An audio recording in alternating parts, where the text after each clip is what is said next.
First of all, I wanted to run something by you about my Snapchat test account, which I used my phone and had to use my phone number, but I didn't use my name and I didn't connect any contacts. So I thought, I'm good. No one will know that this is me on here.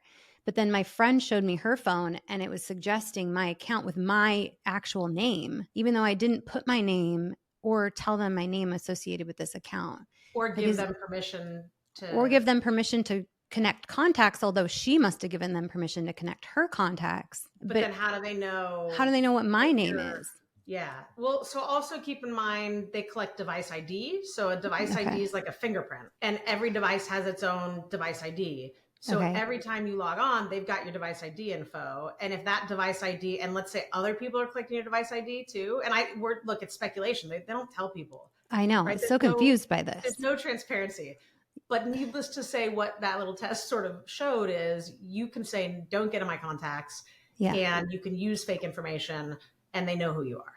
Right. Okay. And they're telling other people who I am. 100%. When we talk about these new Snapchat Yeah. features, that's one of the things I'm going to bring up is, if you think about it, and I'll bring it up now, to the extent that Snap is getting contacts from kids, Mm-hmm. that means they are getting, like, if you've had a 13-year-old who gets on Snapchat, and we'll talk about how Snap sort of manipulates kids into giving them access. Mm-hmm. Then they've got all of that information, which that's predominantly other kids. So Mm-hmm. now if your kid is friends with someone on Snapchat and that other kid accepts a predator and your kid just happens to be friends with that other kid, you're now connected, by the way. You now have a mutual contact with a predator and you're in the device contacts. And so now your child is being exposed no matter how much caution they are using. They are exposed to everyone that every kid they know is exposed to. That's the exact video I did yesterday. Oh, okay. That exact thing, because another person got arrested for targeting kids on Snapchat. And I said, like, hey, if your friend was friends with anyone that just happens to be friend of predator, now Snapchat will proactively recommend that predator to your child. Will your child know the difference when they get a request? Snapchat saying you Not. know this person that looks like a baby child? Like, That's what I was going to say. And not when it's on Snapchat. Of course, you have the Bitmojis. So no, they're all mhm. designed to look friendly. And when Yeah. we talk to young people, a lot of these young women are like, I hear different answers, but it's like, look, Mm-hmm. they said they were my friend. I thought I knew them, and then later I realized I didn't, or I didn't want to hurt their feelings, or Mm-hmm. I just wanted to increase my score or my streaks, or. And Mm-hmm. so, I accepted the people that Snap recommended, and Yeah. I thought it was harmless, right? We teach our kids beware of strangers, and now Snap and other social media companies are saying, oh no, it's not a stranger, these are Right. your friends. They use the word, these are your friends. Mm-hmm. That's Yeah. what we're all about. These are your friends. I mean, Yeah. everything we've taught our children has just gone out the window, and it happened so fast that Yeah. we didn't have a chance to catch up and start realizing, like, no, like, these aren't Mm-hmm. your friends. Okay. So, well, today I'm joined by the Laura Marquez Garrett, a lead attorney for the Social Media Victims Law Center. So, you and your team represent over 1,600 families, 26. 2,600. Oh, Yep. Jesus Christ. Who have been harmed by social media, and you work to hold tech companies legally accountable for these harms. You are particularly familiar with Snapchat, a social media platform that is a front runner in the harm space. I'd love to review the latest updates, our series of events really regarding Snap, and get your thoughts. So let's go back to June 16th when this Rolling Stone article hits. It was a damning piece calling out Snapchat for fueling a teen opioid crisis. So what were your overall thoughts on this investigation? The investigation, look, as far as I can tell, it was thorough, right? I've read the article. I believe the individual working on that, what did he say in your interview? Like 8 months or something. Yeah. Longest 8 months. ever. Yeah. I think it's a well-written article. I think it includes Snap's responses in there, right? It tries to take sort of and I think you have to do that because these companies are so litigious. I'm sure that Snap probably tried everything to stop it from getting published. I can tell you I have folks who have posted it, and I've posted it on like Facebook, and it's strange, but it doesn't seem to be getting, like, I had somebody tell me the other day, hey, I posted on my Facebook, and not that I'm the most popular person in the world, but I've never had something on my Facebook get no reactions. Mm-hmm. And so I do question whether, it's being amplified or not, maybe the Mm-hmm. opposite of amplified. I know the hard copy came out, I think, yesterday. So I would Oh, encourage people to go get the magazine. It's an incredible piece. And I think it shows that Rolling Stone was not afraid to take on the truth. yeah. It's a really important piece. And my 10-minute recap got about 100,000 views on Instagram. And parents were really disturbed. And so that was good to see that get picked up. But I think the investigator was expecting other major news networks to catch on to it and share it in order to save other children. And he did not see that amplification. So if I was the media, one of the things that I think is scary with these companies is like 90% or something, 70%, 90% of our society is getting their news from social media. And all of the marketing is happening through social media. And in reality, I mean, I give credit to any media outlet that is willing to take these giants on, because look, if these companies want to tank you, they just shadow ban you, right? They can just say, oh, we're not going to advertise this particular media anymore. These magazines, right? I mean, it's most of our society is getting our news, and that's really dangerous when we're talking about these companies that are unregulated. I mean, the television, right? TV is regulated. It's you can't say swear words. You can't. That's part of where I think when YouTube comes out, you have a lot of people who absolutely, not just because of marketing, they believe it's safe. It's TV. For decades, parents have been able to let their kids watch TV without worrying about live murders and suicides being streamed to them. These companies have changed all that. Yeah.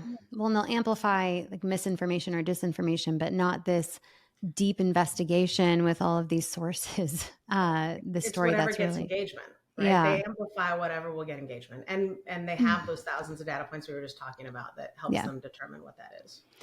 Okay, so 9 days after this Rolling Stone article hit, Snap makes an announcement that they will be adding new features to further safeguard their community from online harms.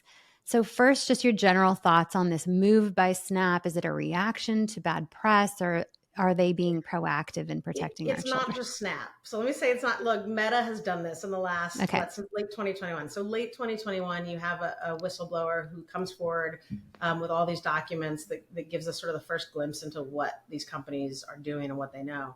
And at that point, I think if we were to look back at all of these companies, we would see there's been this sort of trickle of, we're going to make these changes. Every time when we look at those, what I would say is, these social media companies are out there creating these sort of Titanic sized dangers. Then they tout and take credit for patching a couple lifeboats. Right. And so you've got this significant number of kids that are still suffering, still being harmed as a matter of product design, of engagement, money, greed. And instead of sending rescue crews, they're offering parents these Raft Patch kits and calling it a day. That's what this is. That's what, and we'll go through these features. But again, it's not just Snap, it's Meta. I don't know if I've seen as many for Google, but Google also doesn't have all the same features. It's a way of essentially, what steps can we take to minimize any potential negative impact on engagement, and then make a big deal of that and convince people that we're really doing something. And look, in some of these cases, the answer is, yeah, a couple kids might be helped by this. Some kids even, maybe it's hundreds or thousands or tens of thousands. But there are other things they could do that would help a lot more kids. There are also not just other fixes, there are back-end changes they could make that would help millions of children. They're never going to take those steps until they have to.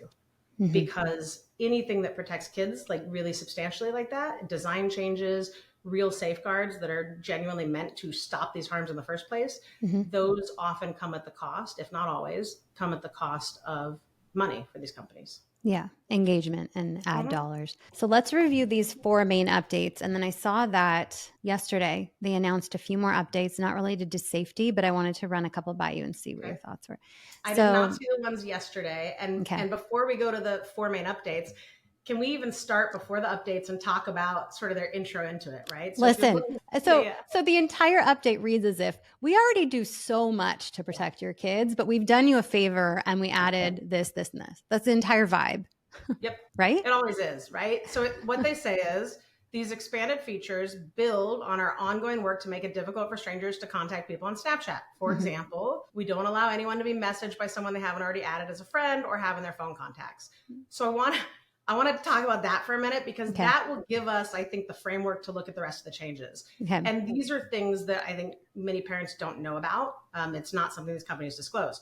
So number 1, first, when we look at that, I want us to ask, why does Snap have or need access to your kids' device contacts? And we talked about that a moment ago, right? It's sort of like somebody coming into your house, not just somebody, a company, a for-profit company comes into your house and sort of surreptitiously gets your address book and photocopies it, and they get to use that for anything they want. And you have no clue, but you've got names, numbers, except here when we're talking about kids, it's a kid's address book, right?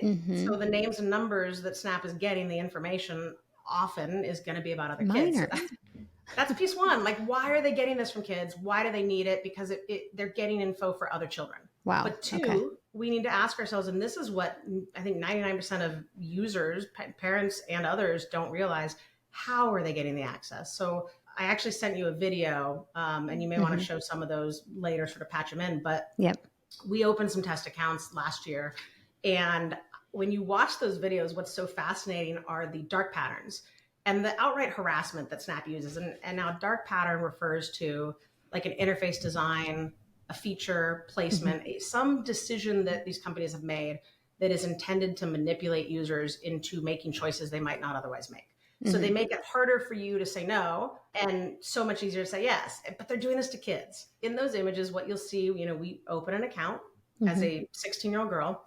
And right off the bat, you get, hey, can we get access to your contacts? We say no. And look at those, when you look at those pictures, you'll see the grayed out text, right? Yeah. They make it so that there's like the subliminal messaging under the allow. It's like, just click allow. It says tap allow when prompted. Oh my God, Laura. See that? See how they faded it out? So I didn't notice it until I went back and was like, oh my God, it's subliminal messaging. Holy shit. They faded in the background. So now you've got the allow, deny allow box, and underneath it in faded, just tap allow. What? So you tap no, right? And then you get another message that says, give us contacts. Yeah. You tap no. Right. Again. And then I think you may enter some info, right? Then it pops up again and there's the same subliminal messaging. Now you've got little animals and balloons. Like, so it looks so harmless. It looks so safe. They've asked at least 3 times. Yeah. You say no, you say no, you say no. They're asking and asking. And I believe if you keep saying no, when you log back on, they'll keep asking you essentially. So the whole thing is set up, not just for kids, but adults. Like, honestly, at a certain point, you get tired of being asked and you just click yes. Yeah. Because you think, well, what's the harm? Especially if you're a kid, you just want it to go away. Well, you just want it to go away. But if you're a kid, you click yes because Snap has said, this is harmless. Look at these little animals with these balloons. This is safe. This is what we're all about. There's subliminal messaging. The whole thing is set up to make sure that people click yes. And they want to increase their Snap score, which if they're connecting their friends, they're going to be able to interact more and increase their scores. Right. And their rankings. So this is kids they're manipulating here, right? The other thing is it says, where is this? We don't allow anyone to be messaged by someone they haven't already added or have in their phone contacts. What they're missing here, which you just referenced, is the entire platform is designed to manipulate kids into adding strangers as friends. And Snap is particularly effective when it comes to that. That includes quick add, and you've got footage of that, right? So you sign up. Even in our first test, we said no to contact access. They still did quick add. I think they've changed that a little bit, but you sign up and you get hundreds of supposed like friends. And I do air quotes because Snap is saying friends. So to be clear, you said, no, I don't want to add contacts. And then it says you have 200 people you may know. That was on our first test. And we then reported that to Snap. And this is all in public filings. I'm not saying anything that's private here.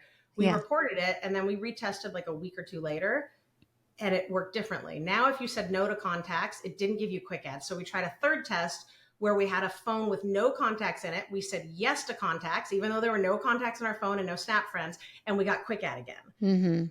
So it's unless and until we get discovery and find out exactly what happened in that time frame, it certainly looks like a change was made that was a cosmetic only change, because the moment we said, yes, you can have contacts, even though there were none, 200 quote friends, right? You have those images as well. And there's an add 5 button under there, which is actually encouraging kids. Don't worry, kids. You don't have to add them one by one. Just hit add 5 at a time.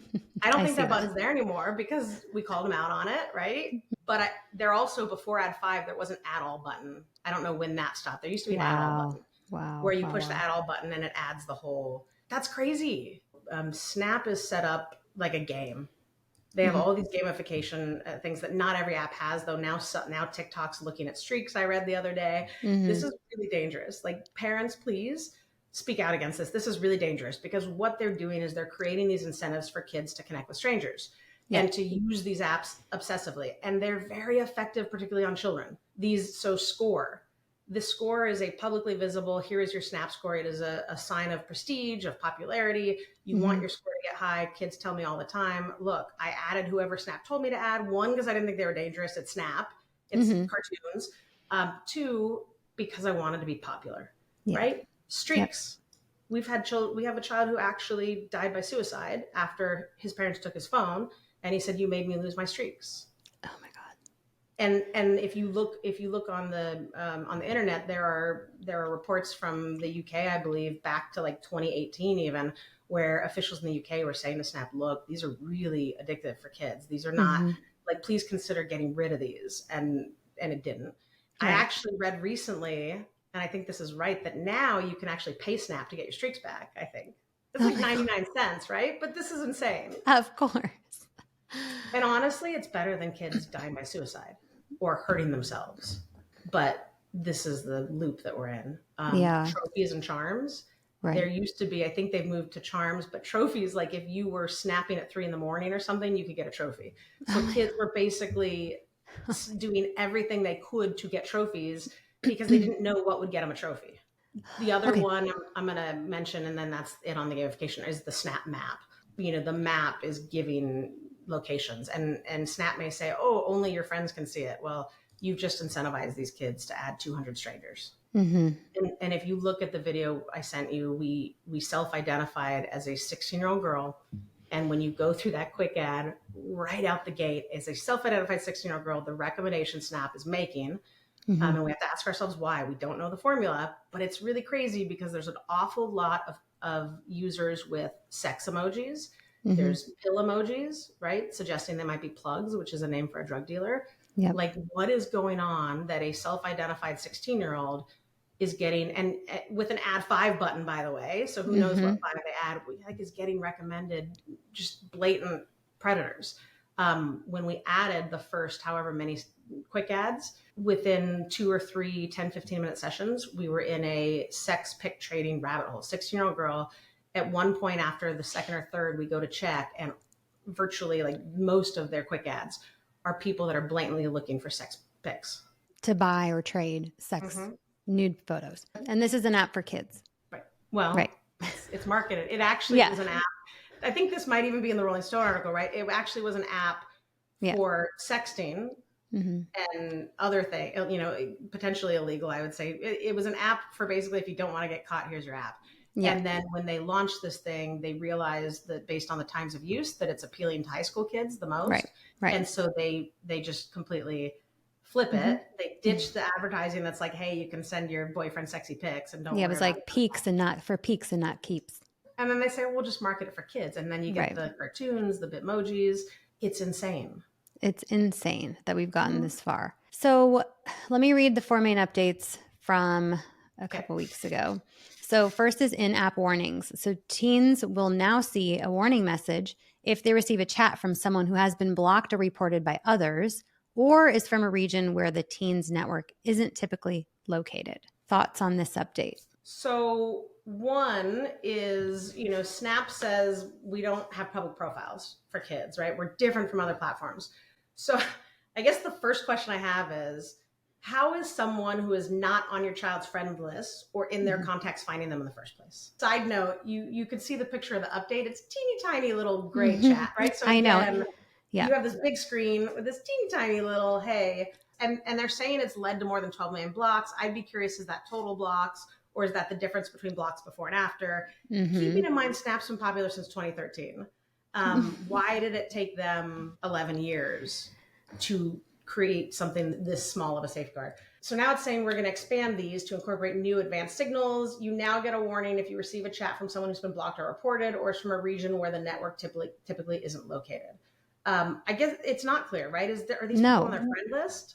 I suspect they're not people on their friend list, because to my knowledge, the pop-up warnings are when somebody not on your friends list messages. There's such little information, and they leave certain information out on purpose. I can tell you that based on what our kids have told us, and I think even in our test at one point, we got like a message with a little warning on it. It's my understanding people not on your friend list can message, and I'll have like that little grayed out, like, hey, you may not know this person, which then goes back to the question of, but if these aren't public profiles, how is this person finding this kid? And so with these warnings, does anyone actually look at these warnings? Like, can they tell us if anyone's clicked on them, or are they effective? Well, I mean, we they're wouldn't saying know. we've had 12 million blocks just since we introduced it in last November. They don't say, is that 12 million blocks total, and what was the number before you introduced it, or is that the difference between, right? So we don't know. But also this goes back to, it would be like me saying to a kid, hey, you shouldn't do this, and then over here, but if you do it, I'll give you a present. If you do it, I'll give you a prize, right? So now it's saying like, hey, I'm going to do this little warning, but by the way, man, you better bring that score up if you want to be popular. Yeah. And streaks and friends, and these aren't strangers. These are like, they're still calling them friends. That's where I'm saying like, this is the Titanic size harm. Yeah. And they're patching up a lifeboat. So they've created the harm. They are creating it. They don't want us to see that piece. So they try to say, hey, look at these safety features, which are really like, there are 20 ways you could design your product to create less harm. And we wouldn't need these safety features. It's the same with content moderation. They like to say content moderation because it puts us all on edge and we all feel like, well, I don't want someone moderating what I'm saying and doing. In truth, it's not about content moderation. It never has been. It never will be. They can fix things on the back end. They just don't want to. Yeah. So at the same time, they're incentivizing these kids to connect with strangers and giving them scores, giving them points for interacting with strangers, putting their people on the map, doing all these little prizes for them. Then they're saying, oh, but you should think about it. So it negates everything that they say when they're saying they're protecting kids and that's important to them. Why not? Instead, if Snap really wants to help kids, something Meta looked at years ago and didn't do because in part potential impact on engagement, you could default all kids, all minors, into a default safety settings so that users who are not already on their friends list can't message them at all. And Snap likes to say we're just like real life, right? Well, that's like real life. If I have a cell phone outside of a couple junk texts here and there that sometimes you get, sometimes you don't, people can't call me and say, hey, Laura, how's it going? If they don't have my phone number already. Yeah. Right. So default kids into a setting where users that are not on their friends list can't message them at all. Like that would be safer. Back end. Also, what if they got rid of streaks and what if the score was tied to daily quizzes, right? Let's test your knowledge of Snapchat, not how many people are you talking to and how often are you using our product. Right. And then stop incentivizing kids to connect with strangers. Instead of just saying, hey, we're not recommending kids to adults through Quick Add, which by the way, if a kid uses a fake birthday, even if Snap knows it's a kid, that doesn't hold. Why not just do away with Quick Add, right? If you're a kid, the way you make friends is by giving people your Snapchat username, the way I think it started.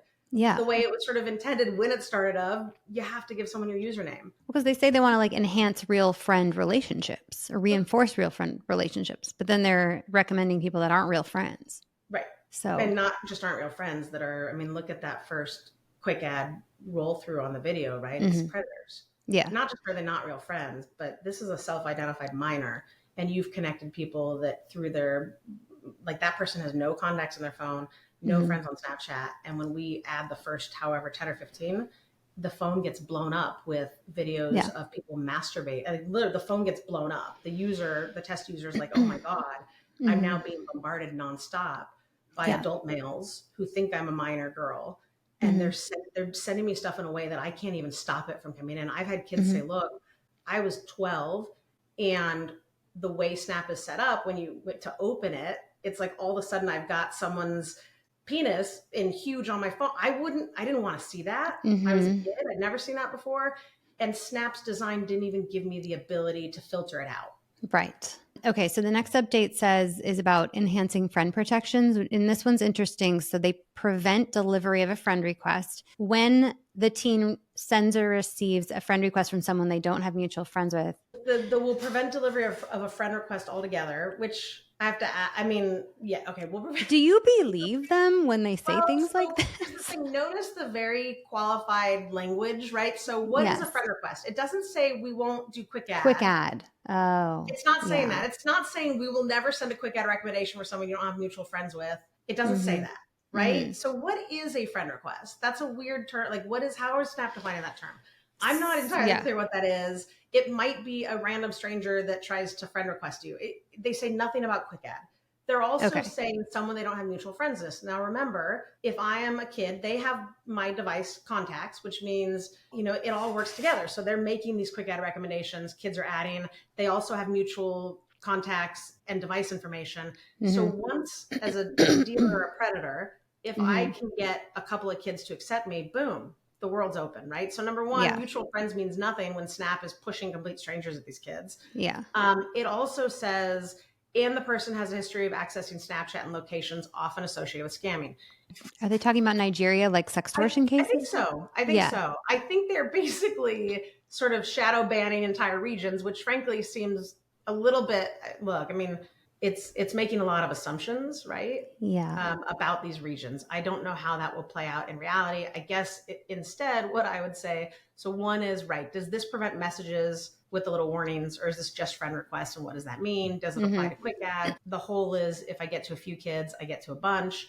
Mm-hmm. But also, instead of restricting entire regions and just assuming everyone from a certain area is potentially bad, which is not Mm-hmm. right, No. why not just prevent strangers from requesting kids unless they know their username?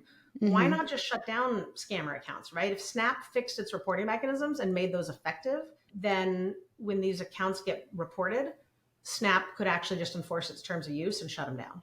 Mm-hmm. That's a back end fix, right? Act on the actual knowledge and shut down violating accounts, instead of what we see a lot is on Snap, for example, we've seen parents report drug dealers. We have images of that in some of our complaints, where you'll see a clear drug dealer being reported, and the message they get back from Snap is, "Oh, this doesn't violate our terms of use." Yeah, I hear that over and over. Right. And it says the first update. So if a user has been blocked or reported by others, it won't recommend them. You can't receive a chat from them. Because they're shifting the burden. It's like seatbelts for cars. So it's not just we've created the harms and now we're going to patch up a lifeboat. It's Mm-hmm. also like, hey, here's some seatbelts, but they don't come in the cars. You have to go buy them and install them. Yeah. Right? Like Yeah. it really is. It's shifting the responsibility for this not on the manufacturer of the car, but on the individual families. Then that way, if there's an accident, you say, well, you should have gone out. By the way, we only carry them at a couple stores in the world, but you should have gone and gotten one and installed it. Yeah. These are shifting what are design issues, what are operational decisions, what are programming decisions these companies are deliberately making to increase engagement, even though they know it's putting kids at risk. Yeah. These are all an effort to shift that, to say, well, if someone gets hurt, it's not our fault, because they're ignoring the realities of their product. Oh, God. Okay. Crazy, right? Let's talk about location sharing. So, introducing more frequent reminders to make sure that Snapchatters are always up to date on which friends they're sharing their location with on SnapMap. Also, introducing more simplified location sharing. So, there's like a screen that you can see exactly what your customized settings are and who you're sharing your location with. So, remember, was it like a month or two ago when Snapchat said, we're not going to make this planet feature by default, and then you log into Snapchat and it's like, hey, you should go to the planet feature. Yeah. Right. That's this. So Snap is now saying, trust us. We're going to give kids more frequent reminders. Now we're still going to incentivize them to add friends. We're still going to incentivize them to share their Snap map. We're still going to we're going to reward them, in fact, for doing all these things that are potentially harmful. But trust us, we'll tell them to check it occasionally. Yeah, I'm going to share this. Let me see if I can share this window. So one of the features from yesterday is design a personalized house on SnapMap, visible to you and your friends to share your location. There are infinite ways to customize your crib. They're incentivizing, right? So incentivizing the use of SnapMaps. And and you're saying they put this out like just a week after, not even a week after these safety features. Yeah. So Snapchat is saying we're going to give them more warnings that, SnapMap sharing with strangers. I mean, they don't say this outright, but sharing with strangers could be dangerous. So we're going to remind them who they're connected with on SnapMap. But then we're also going to incentivize them to use SnapMap more and customize it. Snap says we don't advertise to kids. And I'm sorry, but I call BS on that. Like, how many 45-year-old, and maybe there's some, right? How many 45-year-olds are going around talking about whimsical candy castles I know. and customizing your crib? They're not. No. Snap knows this is a scam. It's, hey, we're going to put in more warnings, but now we're going to tell your kids they can make whimsical candy castles. Yeah, right. That is not aimed at a 45-year-old user. And it's literally like they sat in a meeting and we're like, okay, we're going to put out these safety features, but then we need to get the kids back on there. So so what else can we add to their Snap Map to make it more exciting again? It's bullshit. Could you imagine if these companies made it as easy to protect privacy as to compromise it, right? Like, so basically especially when you're dealing with a kid, in what industry would you not start with safety default settings? Settings where, look, if a 13-year-old makes a informed decision, I want to go do this and this and this, it's still problematic when you're calling it a whimsical candy castle because that's a kid. But at least if these were set by default to safer settings, and I can tell you part of the answer is, and this is in some meta documents that have been publicly disclosed, in one of those documents when they're talking about safety settings, there is a note that says, based on our testing, if we put kids into default safety settings where people can't contact them unless they're in the friend list, many of those kids won't change those settings. That's a consideration that Meta had. Many of those kids won't change those settings. That's a problem for these companies. They do not want kids sitting in those safety default settings if it means lower engagement. And that is in a publicly released Meta document where that was part of the analysis. And I think the document's called something like teen default settings. Should we default teens into safer settings? The answer is no. The answer these companies make is no, we shouldn't, even though we know 40% of kids, and this is Meta, 40% of kids that are being bullied on Instagram, we think are being bullied through the direct messaging, and we still shouldn't do it, right? Wow. That's the choices these companies are making for our children. Last update on the one from a couple weeks ago is blocking improvements. So blocking a user will now also block new friend requests sent from other accounts created on the same device. So what do we think about this one? Yes. So sorry, before we go to that, I want to go right back to the Snap Map really quick. Yeah, yeah, please. Because what I need parents to know, what we need parents to know is the Snap Map, I believe, is pretty unique to Snap as far as these platforms go. And it's one of the most popular tools for dealers. And the reason is, if I'm a drug dealer and I don't want a police officer I don't want to be dealing to a police officer, one, Snap gives me the score and the streaks and all these little indications where I can say, oh, this is not a cop, right? This is a kid. Look at that score. But also, and a lot of kids have told us that some dealers will make kids turn on so even if their Snap Map is off, they will make them turn it on. So they can confirm, oh, good, you're at school, you're at home, you're somewhere. So that is one of the reasons, but it's not just giving out these kids' addresses. And look, we have cases where young girls are raped by predators who convince them we're friends. They're now on their Snap Map. And now these predators, even though the young woman never gives them their address, kids aren't thinking that way. They're not able to process, hey, what are all the potential ramifications?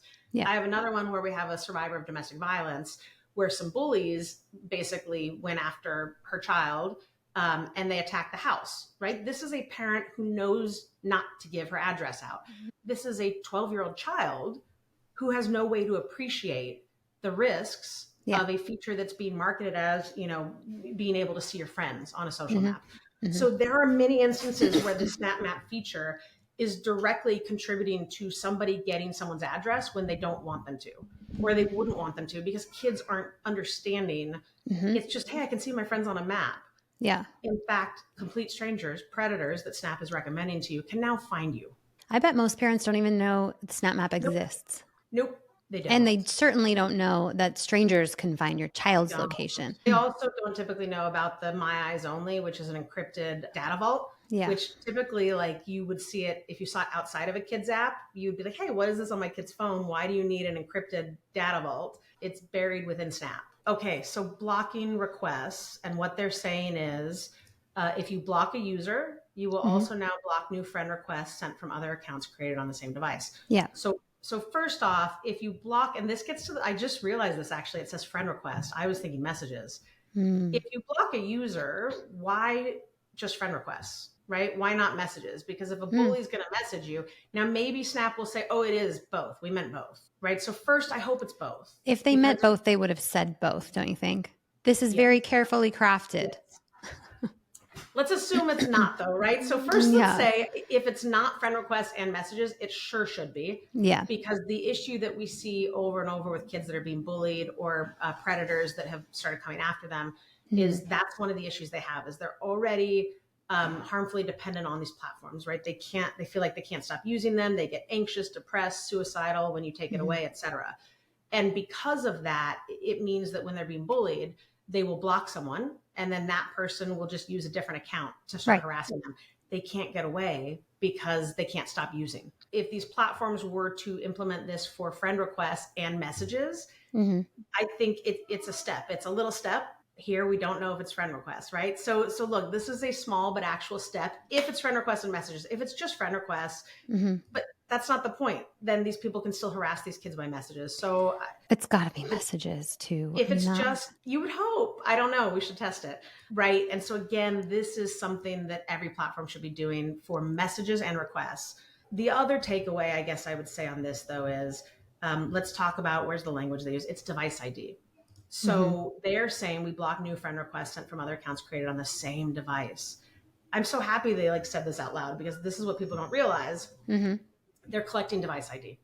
If they wanted, imagine a world where I have a 13-year-old child and I've just got him a new phone and I don't want him on Snapchat. And so I get the device ID from that phone, which is in the phone, if you know where to look for it. And I then give it to Snap and I say, I don't want any Snap accounts on this device. Right. Why can't I do that? Right. They can block by device. They can put it into a system and say, oh, and they could keep that device locked out. All of these major platforms could do that. And that's what this little feature, I think, sort of confirms publicly.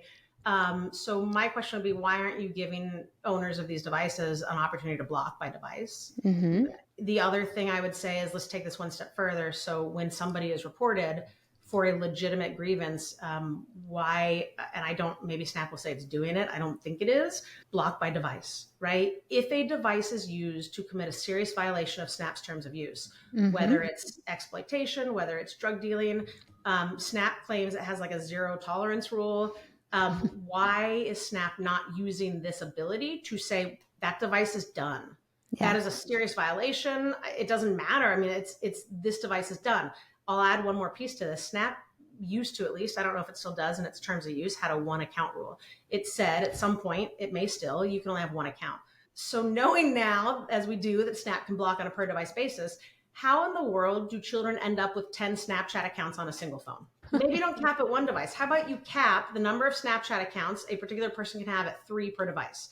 That'll account for family members, even though we know the reality is 3 family members aren't using a cell phone. Why don't you cap it? Why we have Meta instances where children have 33 accounts? That's no joke. I hear this all the time. 9 Snapchat accounts. I mean, a cap at 3 would get rid of a ton of stuff going on there with these kids. Right. And it would get rid of, so the thing is, think about drug dealers, right? It's, those pills don't go for enough money that a dealer could afford a new phone every couple pills. They just don't, right? No. If these companies, Snap, Meta, TikTok, if these companies would actually use the back end tools they have that could help keep kids safe, we'd actually keep kids safe. That's not what these announcements, that's not what these are designed to do. These are designed to make it appear as though something is going to be better, when in reality, as we've talked through, it's the lowest hanging fruit. It's the minor impact, if any, and it's often impact on harms that Snap itself is creating.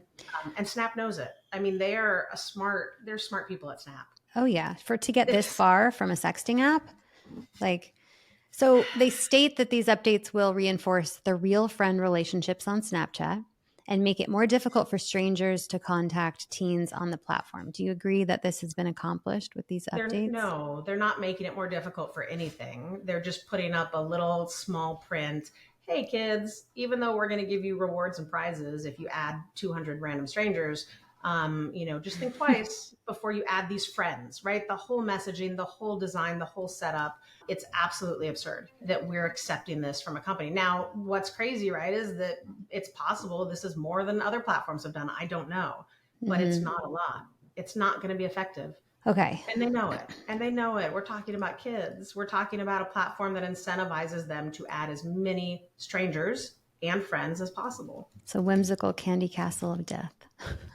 Trying to think of a good title involving whimsical candy castle. Parents have no idea. I mean, when you look at Snap, the whole thing, it's designed to appear harmless. It is designed with cartoons.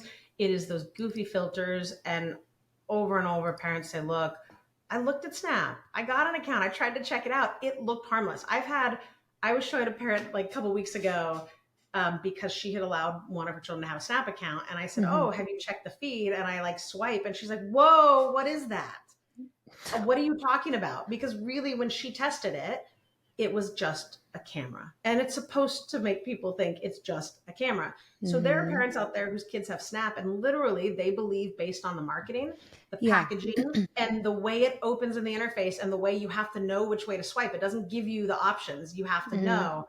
There are a lot of parents who genuinely and reasonably say, like, I thought this was just a camera app where you take a picture, you put a filter, and you send it to someone you know.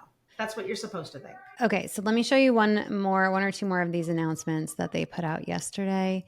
Send lightning quick snaps to your friends or post to your story with a new expiration option. So they're decreasing the amount of time the snaps can be seen for. Something with Snapchat is it could be, you could shorten the length of time all you want. It's not the front end ephemerality that's so dangerous for kids, right?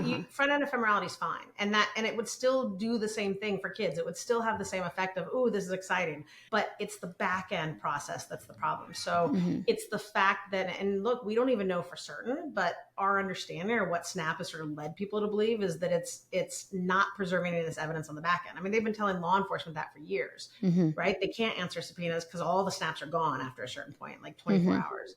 Snap could make this product work the same on the front end and simply stop destroying evidence on the back end. Right. And if it did that, kids would still love it because their parents can't just go to the police department and say, hey, can I get a subpoena? Yeah. Right. It would only, if they did that, if they stopped destroying evidence, which frankly, it's crazy as a society that we let them. Like, no other industry gets to destroy all this data as a routine matter. If they did that, if it was a front end feature, but on the back end they stopped destroying evidence, potential evidence, the only time that data would be discoverable is when law enforcement comes with a warrant or a subpoena, when a child has been harmed or abused or is dead, right? Like, it's insane that this is being allowed to continue at all, where this data is being destroyed routinely on the back end. Agree. Okay. And I just don't understand why we need to have the image be available for an even shorter amount of time. Like, what's the point of that? I don't either, but I mean, that I would actually say it doesn't hurt anyone on the front end, right? It appeals to some people, but if they stopped destroying, if they started preserving, like every other industry on the back end, every other industry, imagine a bank. And somebody's being accused of of stealing money or whatnot. And the bank's like, well, we destroyed all those records. We destroyed them every 24 hours for privacy purposes. Like, that's what Snap's doing. We destroyed it all. I mean, they'd be shut down. Yeah. Like, you're dealing with kids here. You're dealing with children, and you have predators and drug dealers. You don't get to design your systems to destroy evidence in the ordinary course. Right. Okay. The main one that I wanted to flag was the Snap Map feature just after the whimsical candy castle. Yeah. Right. Right. They say, we're going to remind kids to make sure they know who's on. And again, it's reminders, right? We don't know how often, we don't know what format. Right. No detail. They know. Why not set it by default so that nobody, well, I think they do. I think they say they do, right? Why not do away with the address part? Why not give them a 5-mile radius of where someone is? You are giving out children's addresses. And whether a 10 or 12-year-old child chooses to do that or not, you're giving out their parents' addresses. You're giving out their school location if they do it from school. You're giving drug dealers a way to verify someone's not a police officer. Like, what are you thinking?